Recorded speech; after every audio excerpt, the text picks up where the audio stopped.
This is Sridhar Kadari, senior journalist, managing editor, we media news. ఇప్పుడు మనం professor Revathi, director, centre for economics and social studies గారిని కలవబోతున్నాము.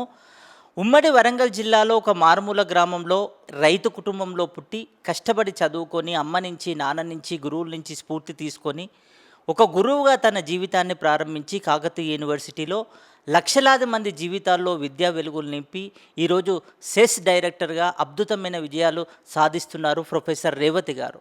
నిజంగా ఆమె సాధించిన విజయాలేంటి, కుటుంబ సహకారం ఏ విధంగా ఉంది అనేది ఇప్పుడు మనం ప్రొఫెసర్ రేవతి గారి మాటల్లో విందాం. నేను పుట్టిందైతే హన్మకొండ అండి. ఎందుకంటే మా అమ్మ నాన్న వాళ్ళది వరంగల్ జిల్లా వర్ధనపేట మండలంలో ఉన్నటువంటి లేవర్తి గ్రామం అయినప్పటికీ కూడా నాన్న ఉస్మానియా యూనివర్సిటీలో గ్రాడ్యుయేట్, బీఎస్సీ కంప్లీట్ చేసినారు. తర్వాత అగ్రికల్చర్ డిపార్ట్మెంట్లో కొంతకాలం పనిచేసి ఎల్లంకి జగన్నాథరావు గారు నాన్న, రమాదేవి అమ్మ పేరు. మా అమ్మ వాళ్ళది కూడా అదే ఊరు. నలుగురం మేము, అక్కయ్య, తర్వాత నేను రెండో అమ్మాయిని, నా తర్వాత తమ్ముడు, తర్వాత ఇంకొక చెల్లె. నలుగురిని కూడా చదువుల వైపు ఇంగ్లీష్ మీడియం స్కూల్లో జాయిన్ చేసినారు. చాలా ప్రాముఖ్యతనిచ్చేది పిల్లల చదువుల పట్ల. డిసిప్లిన్, చదువుకోవాలనేటువంటి కాంక్ష ఉండడము, తర్వాత అన్నిట్లో ముందుండాలనేటువంటి ఇది మా నాన్నకు ఉండేది. ఆ విధంగానే అందరినీ ప్రోత్సహించారు, అందరినీ సమానంగా ప్రోత్సహించారు. అమ్మ చాలా కష్టపడి పనిచేసేది. కష్టపడే తత్వం అనేటువంటిది అమ్మ దగ్గర నుంచి నేర్చుకున్నా. డిసిప్లిన్ అనేటువంటిది నాన్న దగ్గర నుంచి నేర్చుకున్నా. తప్పకుండా ఖచ్చితంగా మనము పనులు ఎట్లా చేయాలి అనేటువంటిది, తర్వాత చదువులో ముందుండాలి అనేటువంటిది, అన్నిట్లలో కూడా ముందుండాలనేటువంటి స్ఫూర్తి అనేటువంటిది నాన్న దగ్గర. ఈ రెండు లక్షణాలు నాకు చాలా పనికొచ్చినాయి. నా పర్సనల్ పని విధానంలో కానీ, తర్వాత నేను చేసేటువంటి దాంట్లో కానీ ఈ రెండు, డిసిప్లిన్, హార్డ్ వర్క్ అనేటువంటిది నాకు చాలా ఉపయోగపడినాయి. విద్యాభ్యాసం అంతా కూడా సెయింట్ పాల్ స్కూల్లో ఉండింది. 7వ తరగతి దాకా హన్మకొండలో ఉన్నటువంటి సెయింట్ పాల్ స్కూల్. ఆ తర్వాత ఫాతిమా గర్ల్స్ హై స్కూల్, కాజీపేటలో ఉన్న Fatima girls high school 8th, 9th, 10th. తర్వాత ఇంటర్మీడియట్, గ్రాడ్యుయేషన్ మొత్తం కూడా government Pingle college for women, వడ్డేపల్లిలో ఉన్నటువంటి పింగ్లీ కాలేజ్లో జరిగింది. నాకు పెళ్ళయింది. నా భర్త కూడా, అతను లెక్చరరే. అతను కూడా ఎంఫిల్ చేసిండు అప్పటికి, Biyyala Janardhan Rao, department of public administration, Kakatiya యూనివర్సిటీలోనే ఉన్నారు. సో ఒకే ఫీల్డ్లో ఉన్నాం కాబట్టి పీజీకి కాకతీయ యూనివర్సిటీలో ఎంట్రన్స్ రాసి సీట్స్ సంపాదించుకొని పీజీలో జాయిన్ అయినా. ఎంఫిల్ కూడా కాకతీయ యూనివర్సిటీలోనే చేసిన. పిహెచ్డి అనేటువంటిది పూర్తి చేసిన. అయితే పిహెచ్డి పూర్తి చేయక ముందే నాకు కాలేజ్ సర్వీస్ కమిషన్ ద్వారా టెస్ట్ రాసినప్పుడు పాస్ అయ్యి ఇంటర్వ్యూకి సెలెక్ట్ అయ్యి, ఇంటర్వ్యూకి పిలిచిన తర్వాత ఇంటర్వ్యూలో కూడా సెలెక్ట్ అయ్యి జాబ్ వచ్చింది. ఆ జాబ్ హైదరాబాద్లో వచ్చిందనమాట. 91లో as a lecturer, new science college posting వచ్చింది. తర్వాత 1 సంవత్సరం తర్వాత మళ్ళీ కాకతీయ యూనివర్సిటీలో లెక్చరర్ పోస్టులు పడినాయి ఎకనామిక్స్ డిపార్ట్మెంట్లో. అప్పుడు అప్లై చేసుకుంటే అక్కడ మళ్ళీ నాకు జాబ్ వచ్చింది. ఇద్దరం కూడా పీజీ కాలేజ్లో ఉన్నాను ముందు, తను ఆర్ట్స్ కాలేజ్లో ఉండే. పిల్లల్ని జాయిన్ చేసేసి ఒక స్థిరమైనటువంటి ఇది. పీజీ కాలేజ్లో 4 సంవత్సరాలు ఉన్నాను. పోస్ట్ గ్రాడ్యుయేషన్కి టీచ్ చేసేది. తర్వాత arts and science college under గ్రాడ్యుయేషన్కి మారాను. అంటే అక్కడ యూనివర్సిటీలో ఉన్న కాలేజెస్ మధ్యన ట్రాన్స్ఫర్స్ జరుగుతాయి అన్నమాట. సో అట్లా ఆర్ట్స్ కాలేజ్లో మళ్ళీ 3 years ఉన్న తర్వాత అప్పుడు క్యాంపస్ కాలేజ్కి వెళ్ళాను, అసోసియేట్ ప్రొఫెసర్గా. ఆ టైంకి తను కూడా, జనార్దన్ కూడా ప్రొఫెసర్ అయినాడు. 2002లో, అంటే ఈ 90s నుండే తెలంగాణ ఉద్యమం అనేది కొంత మొదలైంది బాగా, మధ్య 90sలో నుండి. తెలంగాణ ఉద్యమంలో సహజంగానే తను బాగా ఇన్వాల్వ్ అయినాడు. అసలు నిజానికి తను చనిపోయిన తర్వాత వచ్చినటువంటి ప్రతిస్పందనలు, రెస్పాన్సెస్ చూస్తే ఇంత చేసిండా అనేది అర్థమైంది. టీఆర్ఎస్ పార్టీ ఏర్పడిన 2001 ఏప్రిల్ 27 ఏర్పడినటువంటి పార్టీలో కూడా తను చాలా కాంట్రిబ్యూట్ చేసింది. పార్టీ ఏర్పడినప్పుడు కె చంద్రశేఖరరావు గారికి కూడా చాలా అంటే అప్పుడు వాళ్ళు బాగా డిస్కషన్స్ చేసేది. జయశంకర్ సార్, తర్వాత జనార్దన్, వీళ్ళందరూ ఏకత్వం అనేటువంటి తీసుకురావడంలో తను బాగా పనిచేసింది. 2002లో తను హార్ట్ అటాక్తో చనిపోయిన తర్వాత 2-3 తర్వాత ఇంకొంత అది అప్పుడు ఆల్మోస్ట్ కొంత డిప్రెషన్లో ఇదిలో ఉండింది. తర్వాత సెస్కి వచ్చినాను నేను, centre for economic and social స్టడీస్కి 2004లో ఇక్కడ డెప్యూటేషన్ మీద చేరినాను యాజ్ ఏ అసోసియేట్ ప్రొఫెసరే. 2004 నుంచి 2009 దాకా ఇక్కడ ఉన్నాను. ఆ లోపలే ఒకసారి రీడర్ పోస్ట్ ఇక్కడ పడితే అప్లై చేసి సెలెక్ట్ అయినాను. కానీ అయినప్పటికీ కూడా నా పోస్ట్ అక్కడే ఉంది కాబట్టి మళ్ళీ రిజైన్ చేసి వెళ్ళాల్సి వచ్చింది. కాకతీయ యూనివర్సిటీకి వెళ్ళినాను. సేమ్ ఇదే. అక్కడికి వెళ్ళిన తర్వాత ప్రొఫెసర్గా 2010లో అయినా. అక్కడ మళ్ళీ కాకతీయ యూనివర్సిటీలో మొట్టమొదటిసారిగా ప్రొఫెసర్గా అయినాను 2010లో. 12 దాకా అక్కడ ఉన్నాను. మళ్ళీ 12లో అప్పటికేమైంది, ఇక్కడ ప్రొఫెసర్ పోస్ట్ అడ్వర్టైజ్ చేశారు. అడ్వర్టైజ్ చేసిన తర్వాత ఇక్కడ అప్లై చేసి 2012లో సెస్లో సెలెక్ట్ అయినాను. 2012 నుంచి ప్రొఫెసర్గా ఉంటూ 2019 ఏప్రిల్ 1 నాడు నేను డైరెక్టర్గా ఛార్జ్ తీసుకున్నాను. సెస్ డైరెక్టర్గా అవుతాననేది నాకు అనుకోలేదు. సెస్ డైరెక్టర్గా నేను ఛార్జ్ తీసుకున్న తర్వాత నాకు చాలా సంతోషంగా ఉంది. రాష్ట్రం ఏర్పడిన తర్వాత హైదరాబాద్లో ఉన్నటువంటి మేటి సామాజిక శాస్త్రాల అధ్యయన పరిశోధన సంస్థకి డైరెక్టర్గా అవ్వడం అనేటువంటిది చాలా ఒక అచీవ్మెంట్గా భావిస్తున్నాను నేను. నేను సాధించిన విజయాల వెనుక అందరి కాంట్రిబ్యూషన్ ఉంది. అమ్మా నాన్నలు, నా భర్త, పిల్లలు, నా గురువులు కూడా. నా భర్త ప్రొఫెసర్ జనార్దన్ రావు, తన కాంట్రిబ్యూషన్ అనేది చాలా ఉంది నా అకాడమిక్ అచీవ్మెంట్లో. ఈ రోజుకి కూడా నేను చాలా గుర్తు చేసుకుంటా ఉంటాను. మాకు 2 పిల్లలండి, ఒక అమ్మాయి, తర్వాత బాబు. మా అమ్మాయి పేరు వర్ష. తను పుట్టిన సంవత్సరంలో బాగా వర్షాలు పడినాయని వర్ష అని పెట్టుకున్నాము. తను ఫార్మసీ అయిపోయిన తర్వాత యుఎస్లో రోడ్ ఐలాండ్ యూనివర్సిటీలో ఫార్మసీ చేసింది. తర్వాత మర్క్ అనేటువంటి కంపెనీలో పనిచేస్తుంది, సీనియర్ సైంటిస్ట్గా పనిచేస్తుంది తను. అల్లుడు కూడా ఫార్మసీయే, తను ఒక ఫార్మస్యూటికల్ ఇండస్ట్రీలో సైంటిస్ట్గా పనిచేస్తున్నాడు. సో వాళ్ళిద్దరిది ఫార్మసీ డిపార్ట్మెంట్. వాళ్ళిద్దరు యుఎస్లోనే న్యూ జెర్సీలో ఉన్నారు. వాళ్లకు 2 పిల్లలు. మా బాబేమో తను ఇంజనీరింగ్లో ఉన్నాడు, బాబు శిశిర్. ఇంజనీరింగ్ కంప్లీట్ అయిన తర్వాత బాబు కూడా యుఎస్కి వెళ్ళి అక్కడ ఎంఎస్జీ చేసిన తర్వాత ఫైనాన్షియల్ కంపెనీస్లో పనిచేసిన తర్వాత ఇప్పుడు ఒక హెల్త్ రిలేటెడ్ కంపెనీ, ఇన్విటీ అనే ఒక హెల్త్ రిలేటెడ్ కంపెనీలో న్యూయార్క్ సిటీలో పనిచేస్తున్నాడు. సో మా కోడలు కూడా ఇంజనీరింగ్ అయిపోయింది, అక్షర తను. ఇది centre for economic and social studies అనేటువంటిది ఒక స్వయం ప్రతిపత్తి కలిగినటువంటి పరిశోధన సంస్థ. ఇది 1980లో స్థాపించినారు. బీపీఆర్ విఠల్ గారు అప్పుడు ఒక ఐఏఎస్, ప్లానింగ్ డిపార్ట్మెంట్లో సెక్రటరీగా ఉన్నారు. తర్వాత ప్లానింగ్ డిపార్ట్మెంట్ వైస్ చైర్మన్గా కూడా పనిచేసినారు. సో వారు చాలా కీన్ ఇంట్రెస్ట్ తీసుకొని ఒక పరిశోధన సంస్థ అనేటువంటిది రాష్ట్రంలో ఉండాలి అనేటువంటిది ముఖ్యులు వాళ్ళతో సంప్రదింపులు జరిపి ఈ ఒక సొసైటీ లాగా రిజిస్టర్ చేసి ఒక పరిశోధన సంస్థలాగా. అంటే దీని ఉద్దేశం ఏంటి ముఖ్యంగా అంటే రాష్ట్రానికి కావాల్సినటువంటి ప్రణాళిక వ్యూహాలను అందించడము, ప్రణాళిక రచన చేయడం అనేటువంటిది. సో ఒక థింక్ ట్యాంక్ లాగా రాష్ట్రానికి, ప్లానింగ్ విభాగానికి, ప్రభుత్వానికి ఆవలిగా ఉన్నటువంటి కొంచెం స్వయం ప్రతిపత్తి కలిగినటువంటి సంస్థలే అంటే ప్రభుత్వంలో జరుగుతున్నది ఏమిటి అనేటువంటిది ఆబ్జెక్టివ్గా చెప్పడానికి, అంటే వితౌట్ ఎనీ బయాస్ లేకుండా చెప్పడానికి అవకాశం ఉంటుంది అనేది ఆ స్వయం ప్రతిపత్తి అనేటువంటి చాలా ముఖ్యమైనది. అయితే దానికి కావాల్సినటువంటి మరి ఫండింగ్ అనేటువంటిది ఎలా రావాలి అనేది అది తర్వాత చాలా అభివృద్ధి చెందుతూ వస్తున్నది. 1986లో ఐసిఎస్ఎస్ఆర్ అని అన్నాను కదా, Indian council for social science research, అంటే ఆ నెట్వర్క్ పర్వ్యూలోకి వచ్చింది. వాళ్ళు ప్రతి సంవత్సరం ఫండింగ్ అనేటువంటిది ఇస్తుంటారు. ఆ ఫండింగ్తో పాటుగా స్టేట్ గవర్నమెంట్ నుంచి కూడా ఫండింగ్ అనేటువంటిది వస్తుంది. అంటే ఇట్లాంటి పరిశోధనా సంస్థలు ప్రతి రాష్ట్రంలో కూడా దాదాపుగా ఒకటి కన్నా ఎక్కువగా కూడా ఉన్నాయి. మన రాష్ట్రంలోనే చూసుకుంటే ఐపీఈ అనేటువంటిది కూడా ఉంది. తెలంగాణలో 3 ఉన్నాయి అనుకోవచ్చు. కౌన్సిల్ ఫర్ సోషల్ డెవలప్మెంట్ కూడా ఉంది, ఇన్స్టిట్యూట్ ఆఫ్ పబ్లిక్ ఎంటర్ప్రైజెస్ కూడా ఉంది, సెస్. సో సెస్ ముఖ్యమైనటువంటిది అనుకోండి. అయితే ఏ రాష్ట్రంలో ఉన్నటువంటి పరిశోధన సంస్థ అయినా రాష్ట్ర సమస్యల మీద కొంత పరిశోధన చేస్తుంది, రాష్ట్ర ఆవల్గా ఉన్నటువంటి సమస్యలు ఇతర రాష్ట్రాలు తర్వాత అంతర్జాతీయంగా కూడా చేస్తారు. సో ఒక నేషనల్ ఇన్స్టిట్యూట్ ఇది.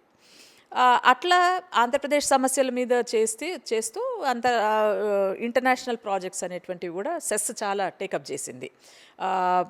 దాదాపు యంగ్ లైవ్స్ అనేటువంటి ఆక్స్ఫర్డ్ యూనివర్సిటీ వాళ్ళు ప్రతిపాదించి మొదలుపెట్టినటువంటి పరిశోధన 2002లో 1-2లో మొదలుపెట్టిన పరిశోధన ఇంకా కొనసాగుతుంది. తెలంగాణ రాష్ట్రం ఏర్పడిన తర్వాత తెలంగాణ రాష్ట్రానికి కావలసినటువంటి ఒక థింక్ ట్యాంక్గా కూడా పనిచేసే అవకాశం సెస్కు ఉంది. నేను 2019లో సెస్ డైరెక్టర్ అయిన తర్వాత ముఖ్యంగా ప్రణాళిక విభాగంతో ప్రభుత్వంతో ఒక తెలంగాణ రాష్ట్ర ప్రభుత్వంతో ఒక మంచి సత్సంబంధాలు ర్యాపోర్ట్ అనేటివి ఏర్పాటు చేసుకోవాలి. దానికి కృషి చేసినాను నేను. కృషి చేసి మాకు రాష్ట్ర ప్రభుత్వం నుండి రావాల్సినటువంటి వార్షిక బడ్జెట్ అనేటువంటిది కూడా కొంత తక్కువగా ఉండేది. ఆ తక్కువగా ఉన్నటువంటి దాన్ని కొంత సంబంధాలు మెరుగుపరుచుకొని ఈ సంవత్సరం కొంత మెరుగైంది. మాకు బడ్జెట్ అలొకేషన్ కూడా మెరుగైంది. అట్లనే వివిధ విభాగాల దగ్గర నుండి కూడా అంటే ఒక మేజర్ అచీవ్మెంట్ ఏంటంటే Telangana state council for higher education అనేటువంటిది ఉంది.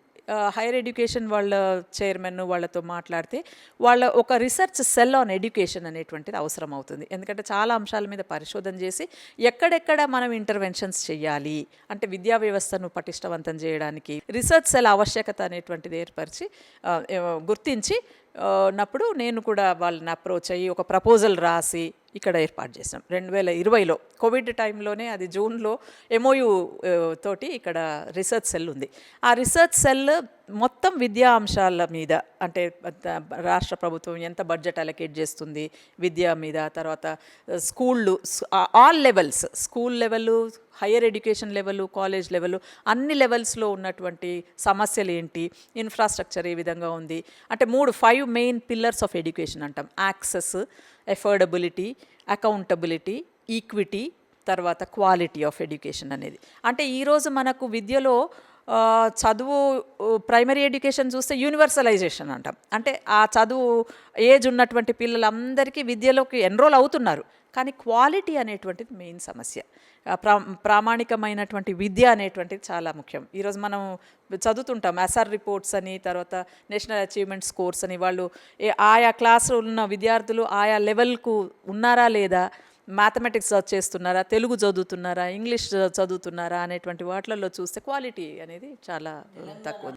తప్పకుండా అండి. అంటే సెస్ యొక్క ముఖ్య పరిశోధన విషయాలు రీసెర్చ్ ఏరియాస్ అనేటువంటి చూస్తే వ్యవసాయము, గ్రామీణాభివృద్ధి, పేదరికము, తర్వాత ఇండస్ట్రీస్, సర్వీస్ సెక్టారు, తర్వాత ఫుడ్ సెక్యూరిటీ.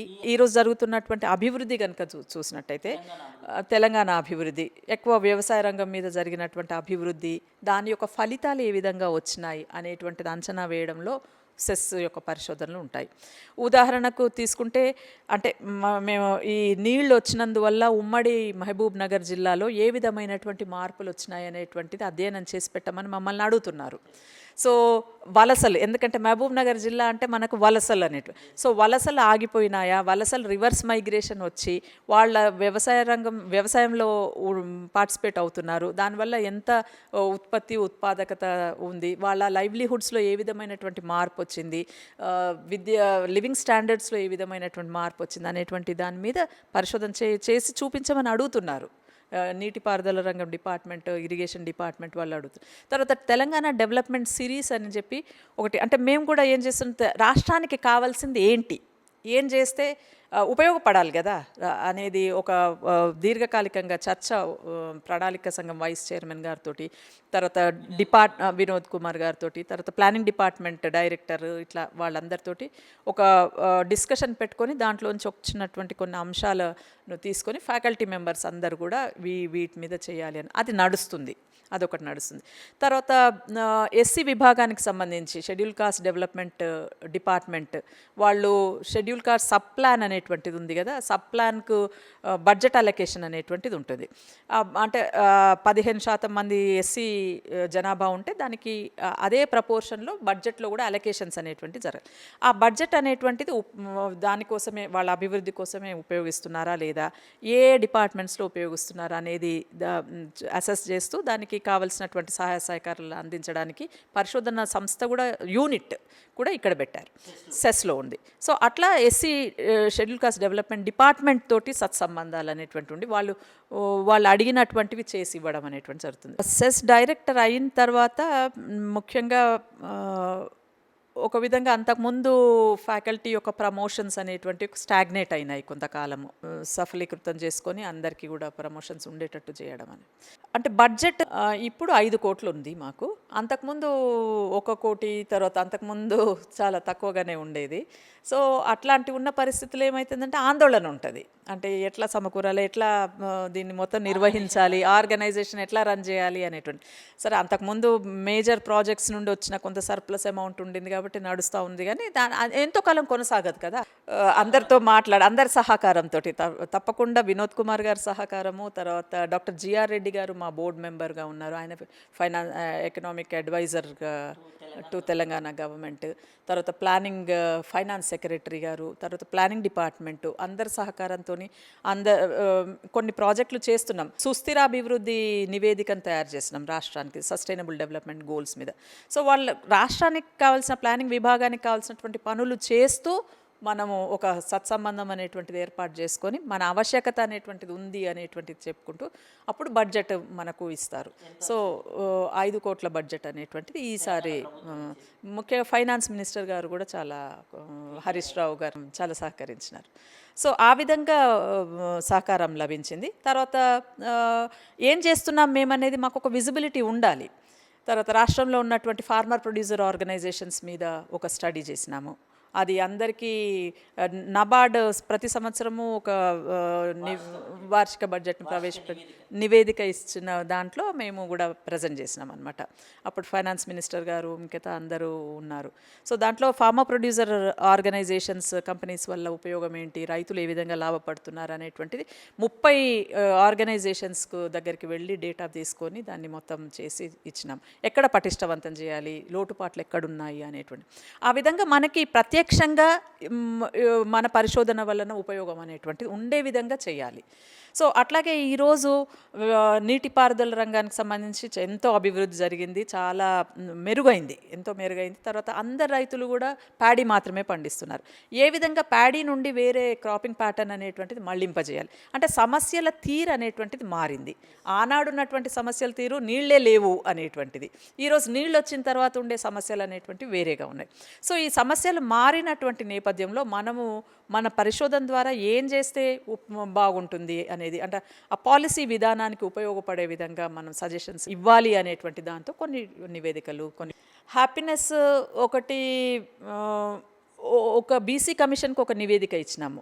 మోస్ట్ బ్యాక్వర్డ్ కులాల మీద వాళ్ళు సర్వే చేసిన డేటాను మేము ఒక నివేదిక చేసిస్తే రాష్ట్ర ప్రభుత్వం ఆ కులాలని బీసీలలో చేర్చింది.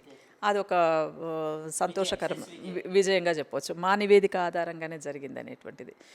తర్వాత సరే, ఎడ్యుకేషన్ సెల్ ద్వారా కూడా మేము ఎడ్యుకేషన్ డిపార్ట్మెంట్కి కావాల్సినటువంటి సహాయ సహకారాలు అందిస్తున్నాము. అట్లాగే ఇంకా కూడా అంటే women and child welfare department తోటి, అగ్రికల్చర్ డిపార్ట్మెంట్ తోటి ఇట్లా క్లోజ్గా పనిచేస్తూ వాళ్ళకి ఈ చేస్తున్నటువంటి ప్రోగ్రామ్స్ను ఇంకా పటిష్టవంతంగా ఎఫెక్టివ్గా చేయడానికి మా పరిశోధనలు సహకరించాలి, ఉపయోగపడాలి అనేటువంటి దిశగా మేము ప్రయత్నాలు చేస్తున్నాం. ఇంటర్నేషనల్ లేబర్ ఆర్గనైజేషన్ నుంచి ఒక ప్రాజెక్ట్ వచ్చింది, పాలసీ బ్రీఫ్స్ అనేటువంటి తీసుకొస్తున్నాం. సెస్ వెబ్సైట్ కూడా మంచిగా పటిష్టవంతంగా చేసినాం, నూతనంగా దాన్ని తీర్చిదిద్దినాము. మేము చేస్తున్నటువంటి పనులన్నిటినీ కూడా సెస్ వెబ్సైట్లో పెడుతున్నాము. కాకతీయ యూనివర్సిటీ 1976లో ఏర్పడింది. చాలా కొద్ది కాలంలోనే అదొక హైట్కి వెళ్ళింది. 80ల వరకే ఒక హైట్కి వెళ్ళి అంటే ఆనాడు ఇంకా కొంత గ్రామీణ ప్రాంతంలో నేపథ్యం ఉన్నప్పటికీ కూడా ఒక లెఫ్ట్ ఐడియాలజీకి ఒక అలవాలంగా ఉంటూ అక్కడ ఉండేటువంటి వాళ్ళు మేధావులందరూ కూడా ఆ ఐడియాలజీకి అనుగుణంగా తమ పరిశోధనలు చేస్తూ ఉండేటువంటి వాళ్ళు. జేఎన్యూ ఆఫ్ సౌత్ అనేది జవహర్లాల్ నెహ్రూ యూనివర్సిటీ ఆఫ్ సౌత్గా పేరు వచ్చింది. ఎందుకు? కాకతీయ యూనివర్సిటీ. ఎందుకంటే జేఎన్యూకు ఇప్పటికీ పేరుంది. అది అట్లాంటి పేరు కాకతీయ యూనివర్సిటీకి వచ్చింది. ఉన్న ఊళ్ళోనే చదువుకున్నటువంటి విశ్వవిద్యాలయంలోనే అధ్యాపకులుగా ఉండడము, ఎదగడం అనేటువంటిది మీరు అన్నట్టు నిజంగా అరుదైనటువంటి అవకాశము. దాంట్లోనే మనం అంటే ఆ విశ్వవిద్యాలయంలో ఉంటున్నప్పటి సమస్యలన్నీ తెలుసు కాబట్టి, గ్రామీణ ప్రాంతాల నుంచి వచ్చే విద్యార్థులు కాబట్టి, ఇంగ్లీష్ కూడా సరిగ్గా కొంత అర్థం చేసుకునే అవకాశం లేదు కాబట్టి, వాళ్ళకి అర్థమయ్యేటువంటి రీతిలో పాఠాలు చెప్పగలగడం అనేటువంటి, వాళ్ళని రీచ్ కావడం లో సఫలీకృతం అయినాను నేను. ఎస్, మేమిద్దరం కూడా. నేను తన దగ్గర నుంచే నేర్చుకున్నాను. నేను అసలు మొదటి నుండి ఇంగ్లీష్ మీడియంలో చదువుకున్నాను. తర్వాత తెలుగు పెద్దగా లేదు. అయినప్పటికీ తెలుగులో చెప్పాలనేటువంటి తపనతోని, ఎందుకంటే విద్యార్థులకు అర్థం కావాలి, మొత్తం ఇంగ్లీష్లోనే చెప్తే అర్థమయ్యేటువంటి పరిస్థితి లేదు అక్కడ. సో చాలాసార్లు నా క్లాసు ఇంగ్లీష్ క్లాసు, తర్వాత ఎకనామిక్స్, అంటే సబ్జెక్టు ఇంగ్లీషు కూడా కలిసి ఉంటాయి. సో అట్లా తెలుగులో వాళ్ళకు అర్థమయ్యేటట్టుగా చెప్పడం అనేది నేను నేర్చుకొని వాళ్ళకు రీచ్ అయ్యేటట్టుగా ఉండేది. అది క్లాసెస్కు సంబంధించినటువంటి. పరిశోధనకు సంబంధించి ముఖ్యంగా అంటే విశ్వవిద్యాలయంలో పరిశోధన కూడా ముఖ్యమైనది. పరిశోధన ఎట్లా జరగాలి, శాస్త్రీయంగా ఎట్లా చేయాలి అనేటువంటి దాంట్లో కూడా విద్యార్థులను గైడ్ చేయడము, సూపర్వైజ్ చేయడము, చేయించడము అనేది చేసేది. అంటే నా కాంట్రిబ్యూషన్ కన్నా ప్రొఫెసర్ బియ్యాల జనార్దన్ రావు గారి కాంట్రిబ్యూషన్ ఎక్కువ సమయం కేటాయించగలిగినాడు. ఇంకెవరైనా కూడా నాకు ఇంత ప్రోత్సాహం లభించేది కాదు. అదైతే 100% చెప్పగలను నేను. నాకు అట్లాంటి సహచరుడు లభించడం అనేటువంటిది నాకు అదృష్టమనే భావిస్తాను. జనరల్గా మన సమాజంలో స్త్రీల అభివృద్ధి అనేటువంటిది కుటుంబం మీద, భర్త మీద ఆధారపడి ఉంటుంది. ఎంత కాదన్నా కూడా ఉంటుంది. వాళ్ళని కాదని పోయేయడానికి అంతగా ఉండదు. సహకరించిన వాళ్ళు ఎదుగుదల అనేటువంటి మనకు క్లియర్గా కనబడుతుంది. సో దానికి ఒక ఉదాహరణ అంటే మమ్మల్ని చూసి మా లాంటి కుటుంబాలలో ఆడవాళ్ళను కూడా ప్రోత్సహించినటువంటి వాళ్ళు ఉన్నారు. కాకతీయ విశ్వవిద్యాలయం లైవ్లీహుడ్ని ఇచ్చింది, ఒక కెరియర్ను ఇచ్చింది. రెండింటినీ రుణం తీర్చుకోవడం అంటే అక్కడ మరి పరిశోధనను మనం ప్రోత్సహించాలి, అదే రకమైనటువంటి ట్రెడిషన్స్ తర్వాత తరాలకు కూడా అందజేయాలనేటువంటిది ఉంది. ప్రొఫెసర్ బియ్యాల జనార్దన్ రావు ఆదివాసీ పరిశోధన కేంద్రం అనేటువంటిది కాకతీయ విశ్వవిద్యాలయంలో పెట్టాలి.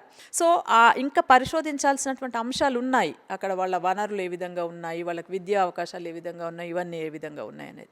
సో అట్లాంటి అంశాలు సంక్లిష్టంగానే ఉన్నాయి కాబట్టి ఇంకా పరిశోధనలు అవసరము. పరిశోధన కేంద్రం వస్తే బాగుంటుందని తర్వాత తరాలలో కూడా అదే పరంపర అనేటువంటిది మనం కొనసాగించడానికి వీలు. అవును, ఆయన జీవితమే ఆదివాసుల కోసం అంకితం చేశారు. అసలు ఇవాళ మీరు ఎక్కువగా ఆదివాసీ ప్రాంతాలలోకి వెళ్ళి అక్కడ ఉన్నటువంటి వాళ్ళని జనార్దన్ రావు ఎవరు అంటే తప్పకుండా చెప్తారు వాళ్ళు.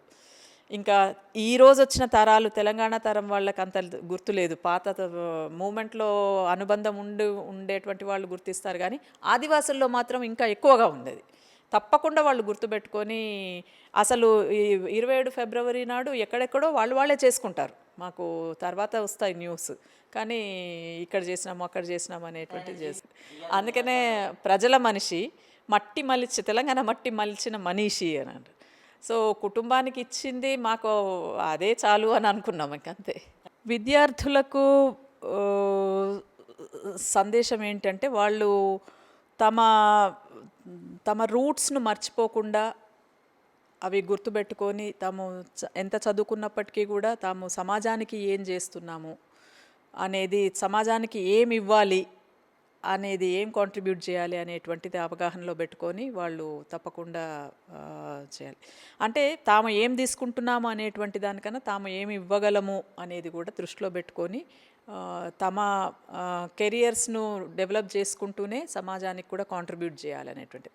2002లో తను చనిపోయిన తర్వాత అసలు చాలా బాధాకరమైనటువంటి అంశం. ఎందుకంటే తను అనువాదాలు చేసేది, కొన్ని ప్రముఖుల యొక్క పుస్తకాలను అనువాదాలు చేసేది, తను రాసేది. అవన్నీ అర్ధాంతరంగా అట్లా వెళ్ళిపోవడం పట్ల అది దిగ్భ్రాంతి కలిగించినటువంటి విషయం అందరికీ, యూనివర్సిటీలో అందరికీ, ఫ్రెండ్స్కి, ఫ్యామిలీకి.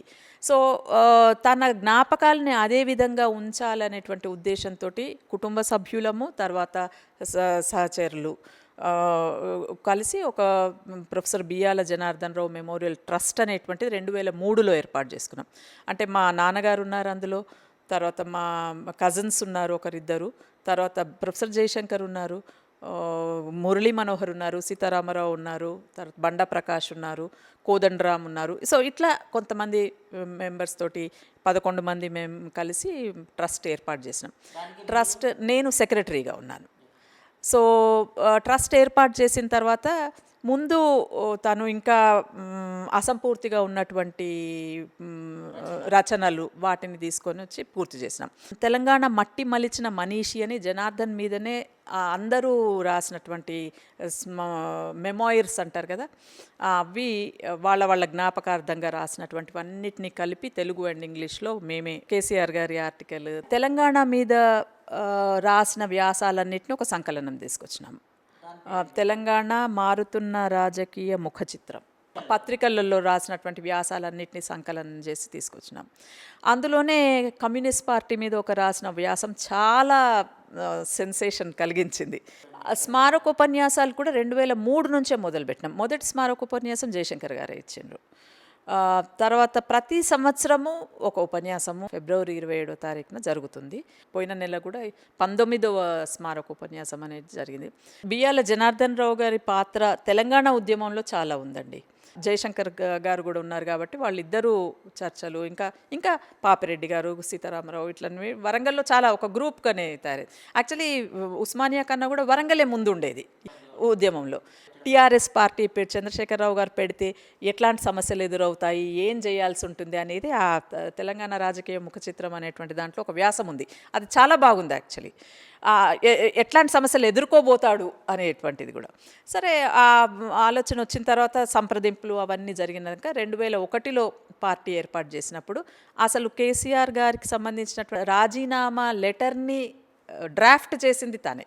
జలదృశ్యంలో ఉండి రాజీనామా లెటర్ని, అందుకనే ఎప్పుడు అనేది ఎందుకు ఇంత మమేకమై ఇంత తిరిగి చేస్తున్నారు అని నేను అడిగినప్పుడు కూడా నేను రాజీనామా పత్రం రాసిన, అది నా బాధ్యత కాబట్టి దాన్ని అది ఒక కొలిక్కి వచ్చే వరకు రాజకీయ పార్టీగా ఉండేంత వరకు నా కాంట్రిబ్యూషన్, నా సహకారం అనేటువంటిది అందించాలి, లేకపోతే అది ఉండదు అంటే ఒక మారల్ రెస్పాన్సిబిలిటీలుగా ఫీల్ అయిన అనమాట.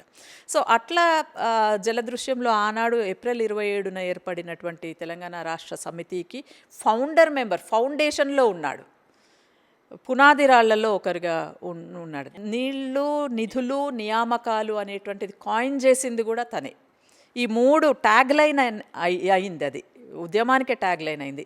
ఈ 3 రంగాలలో ఉండేటువంటి వివక్ష జరిగింది. నీళ్లు, నిధులు, ఇవాళ ఎవరిని అడిగినా కూడా ఇదే నీళ్లు, నిధులు, నియామకాలు అనేటువంటి, అంటే ఆ 3 మాటలలో ముక్కలలోనే మొత్తము అర్థం వచ్చేస్తుంది అన్నట్టు.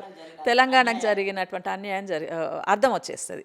ఈ 3 ముక్కల్లో 3కి సంబంధించినటువంటి అచీవ్మెంట్స్ ఇవాళ మాట్లాడుకుంటాం. నిధులలో ఏం జరిగింది, నీళ్ళల్లో ఏం జరిగింది, నియామకాలలో ఏం జరిగింది అనేది మళ్ళీ ఏ విధమైనటువంటి అచీవ్. సో అట్లా తను అంటే మొత్తం అసలు తన ఆలోచన విధానంతో, మేధస్సుతోటి కొన్ని ఇట్లాంటివి కాయిన్ చేయడము, చాలా ఒక ప్రాస యాసతోటి మాట్లాడేది. తర్వాత ఆకట్టుకునేటువంటి ఇదిగా ఆ పొలిటికల్ పంచ్ అనేటువంటిది ఉండేది.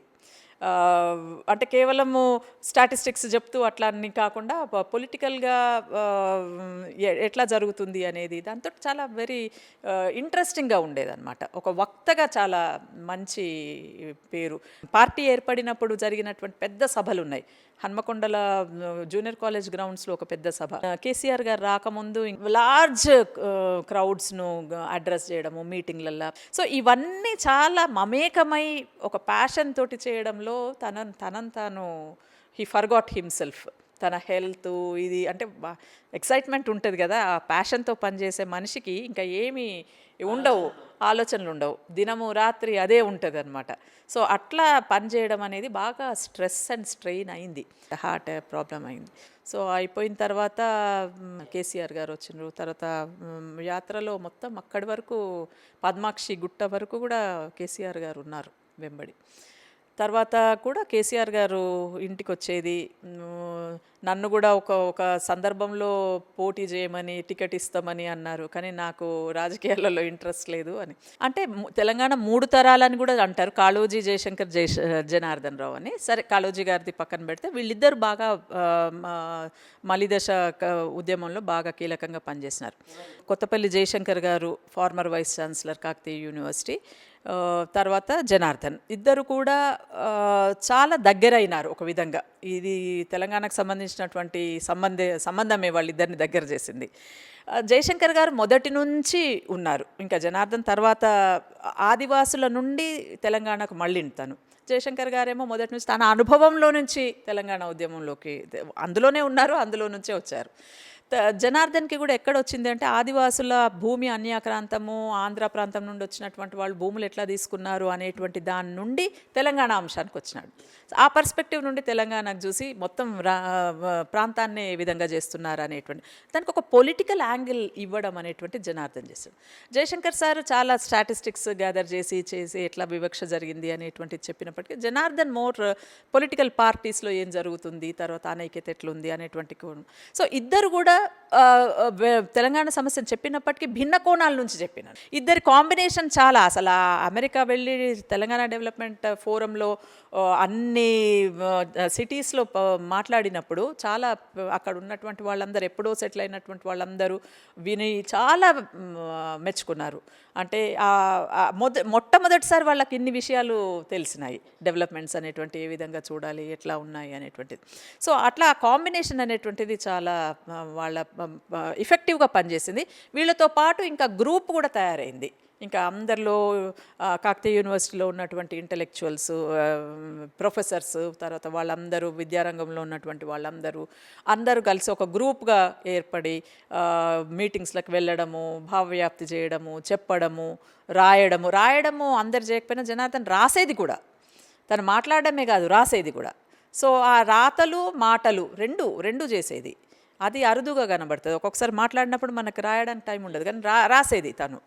సో అట్లా బాగా కాంట్రిబ్యూట్ చేసిండు. జనార్దన్ అయితే ఇంకా అసలు తనకి ఏం జరుగుతుందనేది తెలియకుండానే వెళ్ళిపోయినాడు. కానీ పార్టీ ఏర్పడ్డది అనేది ఒకటి పాజిటివ్ అంశం, తనకి తెలుసు, తను కాంట్రిబ్యూషన్ చేసిండు అనేటువంటిది. జయశంకర్ సార్ ఇంకా తర్వాత జయశంకర్ సార్ కూడా చాలా షాక్ గురైనరు అప్పుడు. తర్వాత ఆయన ఇంకా కంటిన్యూ అవుతూనే ఉన్నారు. ఇంకొక ట్రాజెడీ, జయశంకర్ సార్ కూడా క్యాన్సర్ బారిన పడడం, 2011లో చనిపోవడం, రాష్ట్రాన్ని చూడలేకపోవడం అనేది అది ముఖ్యంగా ఉంది. ఇద్దరూ చూడలేదు. అయితే జయశంకర్ గారు ఈ ట్రస్ట్ కార్యకలాపాలలో ఉన్నప్పుడు, తర్వాత మూమెంట్ జరుగుతున్నప్పుడు కూడా శ్రీకృష్ణ కమిటీ కాంటెక్స్లో ఒక మీటింగ్ పెట్టినాం సార్, ఒక సెమినార్ పెట్టి వివిధ రంగాల నుంచి నిపుణులను, శ్రీధర్ దేశపాండేను, తర్వాత మాడభూషి శ్రీధర్ను, తర్వాత విఠల్, ఒక్కొక్క అంశం మీద అందరిని మాట్లాడి వాళ్ళ వ్యాసాలు అనేటువంటివి ఒక సంకలనం లాగా తీసుకొచ్చినాం. సో శ్రీకృష్ణ కమిటీ నివేదిక, శ్రీకృష్ణ కమిటీ సందర్భంలో అట్లాంటి వాటన్నిటి కార్యక్రమాల్లో సార్ పార్టిసిపేట్ చేసేది, తర్వాత ఉండేది అంతా. జయశంకర్ గారైతే సార్ వైస్ ఛాన్సలర్గా ఉన్నప్పుడు జనార్దన్ అధ్యాపకుడు. ఒక విధంగా అంటే డైరెక్ట్గా స్టూడెంట్ కాదు, కానీ చాలా యాక్టివ్గా ఒక మమేకమై ప్యాషన్తో పనిచేసినటువంటి వాళ్ళలో ఇంకెవరిని నేను చూడలేదు. జనార్దన్లో ఉన్నటువంటి గుణము అంటే ఆ రకంగా ప్యాషన్తో తెలంగాణ పట్ల పనిచేయడం అనేటువంటిది నేను ఇంకా ఎవరిలోనూ చూడలేదు. ఇది జనార్దన్, ఇది యువతరానికి ఒక స్ఫూర్తిగా ఉంటుంది, ఇన్స్పిరేషన్గా ఉంటుంది అనేటువంటిది సార్ తెలంగాణ మట్టి మలిచిన మనీషిలో చూస్తే సార్ రాసినటువంటి వాక్యాలు మనకు కనబడతాయి. కేసీఆర్ గారు కూడా జనార్దన్ కాంట్రిబ్యూషన్ అనేటువంటిది బాగా మెచ్చుకునేవారు.